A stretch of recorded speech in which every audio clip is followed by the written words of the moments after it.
This is Dream Power Radio, the place where your dreams turn into reality.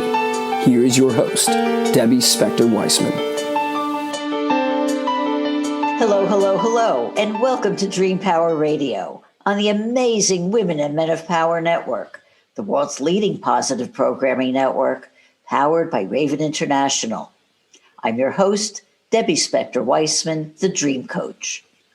This is a show where we talk about dreams, both daytime and nighttime dreams, and how you can use them to make the internal shift to a life you love and rediscover the truth of who you really are. What do you think of when you hear the word ritual? A church service, perhaps? Or holiday celebrations? Or maybe even Sunday dinner with family? We can all think of the various rituals we have in our lives. Some we look forward to with enthusiasm. Some we might perform because we're forced to by others. Did you know that you can create rituals to achieve your dream life? My guest today, Rachel S. Heslin, believes that rituals can help us achieve clarity and make us more productive. She's the author of the book, Navigating Life, 8 Different Strategies to Guide Your Way, and she talks about the importance of rituals in her book, Rituals of Release, How to Make Room for Your New Life. Welcome to Dream Power Radio, Rachel. Thank you so much for inviting me. I'm glad to be here. Oh, it is my pleasure. And I really want to get into this whole topic of rituals. But let's start with a clear definition. What do you mean by rituals? When I use the phrase rituals, I refer to a very distinct container that you create to have a certain purpose. I believe there are 4 elements to creating a ritual. The first one is to create a sacred space. And it could be either a physical location, but it could also be a space in time or even a space in your heart. But it is something that you set aside specifically for this purpose. The second element is to set an intention. When you come out of the ritual, what will you want to have accomplished? The third is some sort of action, a physical activity that helps you embody the intention so that you can bring it more clearly into place. And the fourth element that closes out the ritual is the closure. You want to close the container so that you can transfer yourself from this sacred space where you are creating something and move into your day-to-day life.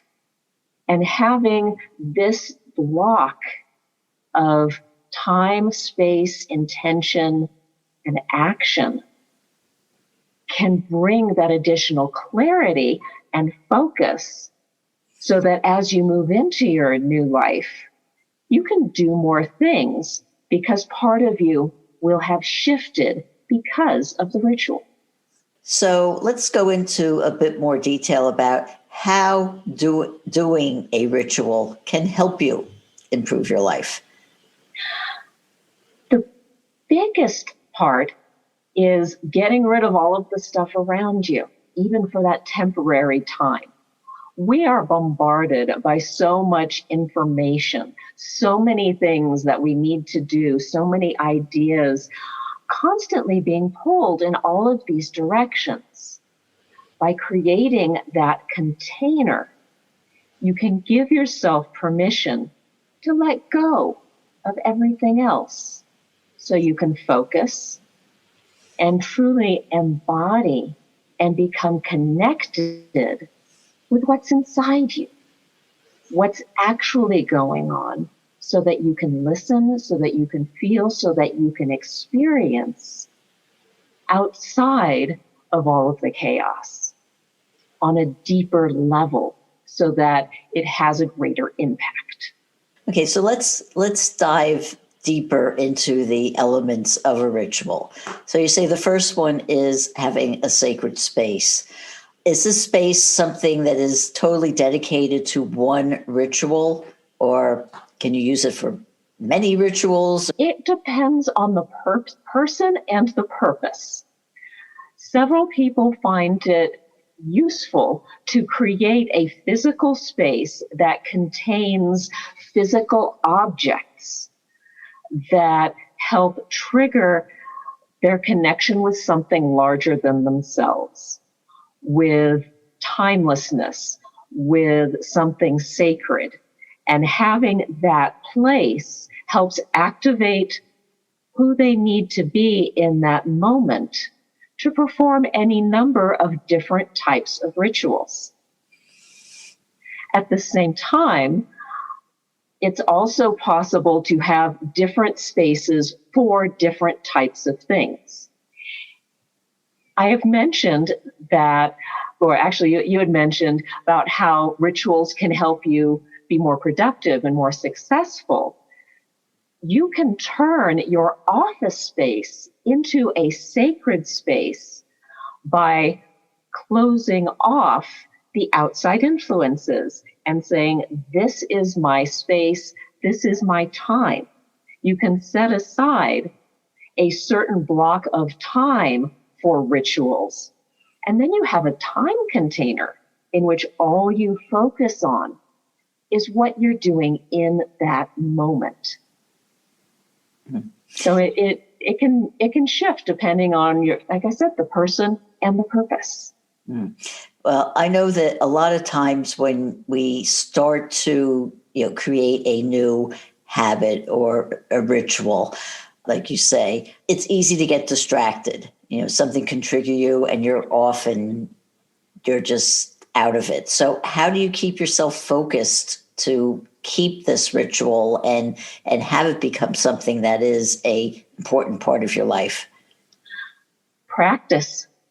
It's a matter of practice, intention, and understanding how it supports your life as a whole. If you go in with the mindset, this is something that I should do, it's probably not going to stick because you're not embodying the intention of transformation. Rituals are designed to help you change, to help you clear out what's getting in the way of what you truly want. And when you connect with what you truly want and you see, oh, this is something that supports me, you can create routines that incorporate the rituals. Because let's face it, we're not always going to feel like doing it. But if you come back to, this is something that supports my larger vision, it's easier to build the motivation to do it. And when you're not really feeling like it, you can go into it saying, okay, but this is something which will move me closer to being who I want to be and living the life I want to live. So you also say one of the steps is creating an intention. And I know in dream work, when we do a dream incubation, we set an intention on a specific dream we may want to have. That has to be effective, it has to be very specific. So when you create your intention for the ritual, how specific does it have to be?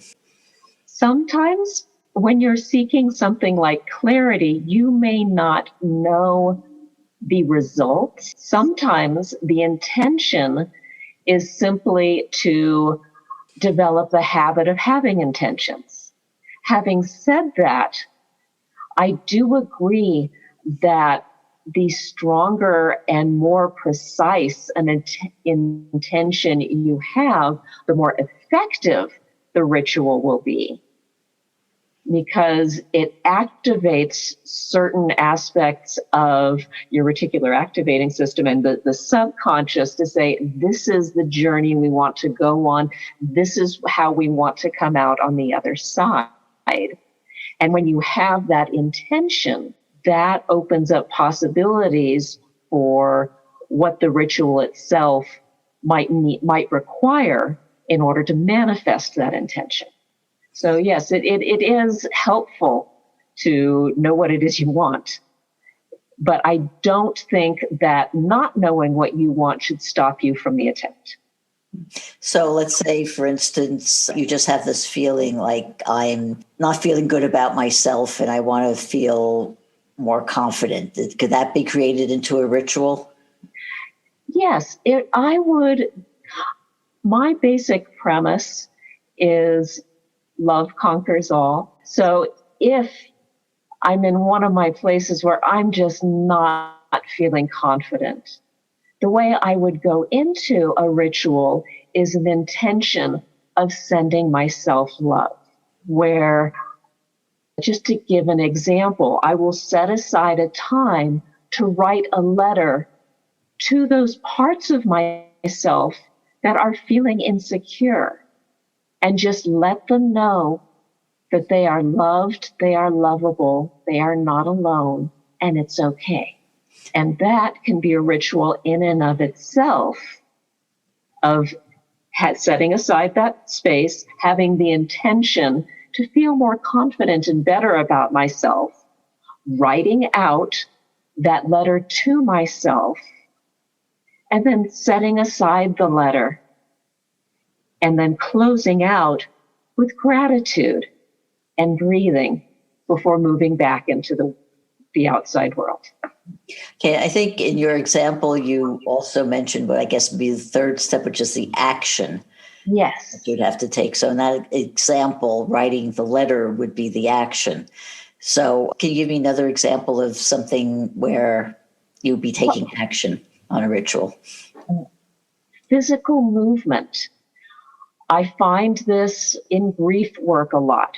When people are so full of emotion and they cannot express it and it's gotten stuck, setting aside a time to dance, to cry, to release in that physical motion, because some things are beyond words. That's another type of action. Sometimes when the letter writing, when you're trying to release something, it may be more writing a letter and then burning it. Or even physical activities like going for a walk and becoming fully present. I have one client who touches trees, and that is part of her ritual of grounding, and that physical contact helps her embody who she wants to be in that moment. So the ritual that you can create is really just limited by your imagination, right? Exactly. Okay, and then you say the last step would be the closing. What do you mean by that? I think the closure is important because I keep talking about safe containers. There are parts of ourselves that are very shy, that feel overwhelmed, and they may not feel safe coming out when surrounded by all of the external influences. So by providing a closure to it, you're letting that part of yourself know, okay, it is safe, it is held. I generally close my personal rituals with gratitude. And what that does is it brings inside that feeling of warmth, of love, of security, and keeps that part of yourself safe so that you can transition into being with others. And it's that closure that gives that sense of security that it's okay to open up inside because they know they will be kept safe. Rachel, this is all very fascinating, but it's time for a short break. We're speaking all about rituals with Rachel S. Heslin, and we'll be right back. If you're not pleased with the trajectory of your life, the time to begin your own personal transformation is now, and your dreams can help pave the way. How? By tapping into your unvoiced confidence. What is unvoiced confidence, you say? It's the acceptance of your abilities and qualities. It's a state of mind coming from liking and even loving yourself, and feeling free to say or do anything you want without concern for the judgment of others. You were born confident, but may have had it chipped away little by the negative self-beliefs you've picked up over the years. If you're looking for the heightened energy, clarity of thought, and the feeling of being more alive that comes from self-confidence, you can rediscover it by paying attention to your dreams. Need some help doing this? Go to my website, thedreamcoach.net, and sign up for my complimentary dream discovery session. I can help show you how your dreams can help you return to the confident person you were always meant to be. Again, go to thedreamcoach.net. thedreamcoach.net. Welcome back to Dream Power Radio with your host, Debbie Spector-Weissman. Yes, welcome back to Dream Power Radio. I'm your host, Debbie Spector-Weissman, and we're talking about rituals with Rachel S. Heslin. Rachel, you say that one of the benefits of doing a ritual is getting a release. So can you go into what a release means in terms of these rituals? Something that I am personally very interested in is the way that we take on other people's stuff. We all know about those type of shoulds where people ask us to do something. It's like, well, I don't know, you have a choice, yes or no.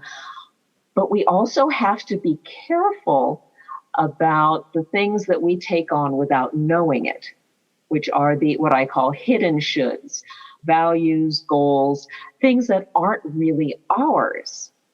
Having a ritual to determine what isn't really ours to do can help us let go of the flotsam and jetsam that are getting in the way of our true contribution. Now, I make a strong distinction between release versus rejection. The problem with the concept of rejection is it's a pushing away and it is a condemnation. And the reason it's a problem is because something that may not really be good for you may be perfect for somebody else. In addition, something that doesn't work for you right now in this moment may have been really good in the past, or maybe something that you'll want to pursue in the future. So we don't want to reject it or label it as bad, but rather release it.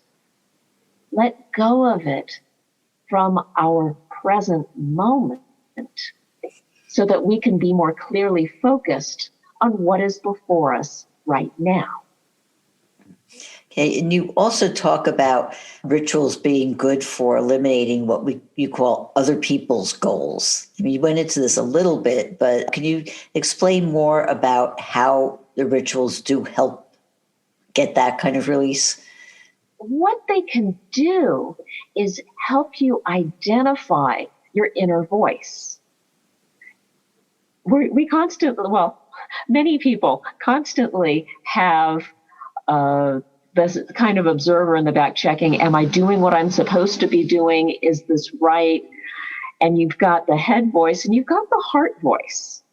And the head voice speaks in shoulds. And we all know, we've all probably experienced, okay, I really should do this. And sometimes there are reasons for it and it's good, but that word should is a flag that perhaps it's not really your path. When you bring a ritual to create a space to deeply go into what do you believe? What are the stories you are telling yourself? What I have found is when you are faced with a choice, when you're looking at goals, should I do this or should I do that? The way to determine what is actually your path is to listen to how much of a story you have to tell yourself to convince yourself that that's what you should be doing. If you are thinking, well, I kind of like to do this thing here, but it's not practical, or I have to take this into consideration, or so-and-so would be mad at me, or I should do this. If you're going on, that's probably somebody else's goal. That's not really yours. On the flip side, if you're saying, I want to do this, and it's the more you're trying to convince yourself, I really should be doing this practical thing, that's somebody else. The more you're telling yourself, well, I shouldn't, because the one that is more, that you don't have to convince, the one that you're drawn towards, that's your goal. Did that make any sense? I think I did. It does. So you're saying that in terms of setting goals, you can use a ritual to set a positive goal also. Yeah. It's not just for getting rid of things that don't work. You can actually use it to set a positive goal. So can you explain how you would do that? Yeah, it's interesting because we talk about rituals and the sacred, but the thing that I love is being able to bring that sense of sacred into things we do that are mundane. I mean, I even consider scheduling can become a ritual if you connect it to a larger purpose. I have certain times, I had mentioned you, like office space, where I sink into what is it I want to bring forth into the world. And I create my space, and I speak to my heart, and I write out, what do I have to offer? How do I want to do it? And I create these programs and things that I want to share and how I want to share them. And it becomes a goal, and it becomes the steps, but it's not just a to-do list. I have imbued it with something deeper, that it's not just, well, here's how I'm going to make money. It's here's how I'm going to share my gifts with the world. And it becomes that connection between something larger and something little that are just like the day-to-day. I'm writing stuff in my date book, but it has greater meaning because I did it through a ritual. So in other words, you're saying that even the most mundane things in our lives can become important to us if we just redefine it in terms of it being a ritual. Oh, definitely. I mean, some of it is related to the Zen idea, the chop wood, carry water. You just do what you need to do with greater mindfulness, with presence, with recognizing that everything you do is part of your life. Your life itself can be connected to the sacred on a deeper level, such that everything you do supports everything else that you do. And it brings kind of a magical quality to your life. I like Einstein's quote, there are two ways of looking at the world. Either nothing is a miracle or everything is a miracle. And I like seeing my life that way. Mm-hmm. It gives me energy. It not just makes me happier, but it makes it easier to do more, to share my gifts with the world, to actually make the world a better place and be the change that I want to see. I also think that a lot of this can be understood easier, especially with our listeners, if we have some examples. So I know you said, did you work with some people on creating their rituals? So can you give us some examples of how people use their rituals in their lives? Oh, goodness. I think some of the most important rituals are the beginning of the day and the closing of the day. And also a midday is also useful. The ending of the day rituals are often rituals of review, where you create a time. I have a client who uses candles and crystals, and they just set aside this space to kind of review the day. There's journaling involved, there's meditation involved, and it's looking at what happened over the day that I need to bless and release, and what intentions are we setting for the following day. And then creating closing around that before going to sleep. That is a ritual that is very powerful because it allows us to integrate what has gone on over the course of the day, kind of sort it out, and then set intentions to build upon it on the day that follows, creating a momentum. And then the morning rituals are okay, now we're here. My own ritual involves physical movement, exercise, presence, grounding, meditation, and then coming back. I actually go outside of my house. That's part of creating the container, is I go for a walk outside. And that then when I transition back into the house, that is my way of saying, now I'm coming back into the present moment and into the to-dos. Yeah. How did you get interested in this whole concept of rituals? Oh, goodness. Grief. What happened? What happened is I lost someone who, it was interesting. He wasn't a close friend, but it was devastating. And I started paying attention to others around me who were grieving. And something that I found was a common experience was the fear of drowning. Of once you start to cry, feeling like you will never stop. And I was thinking, but if you don't allow yourself to feel, then things get stuck, they get tangled. And I started looking into rituals as those safe containers to allow yourself to feel, to express, to deeply be, while knowing that there would be an end to it, that you had the power to say, okay, this is good for now, and place a closure on it for now, so that it didn't leak out into the rest of your life, while still giving that safe space where you can simply be. Well, Rachel, this time has gone by very quickly. I just have time for one final question. How can people find out more about you and your work? Well, my company is The Fullness of Your Power.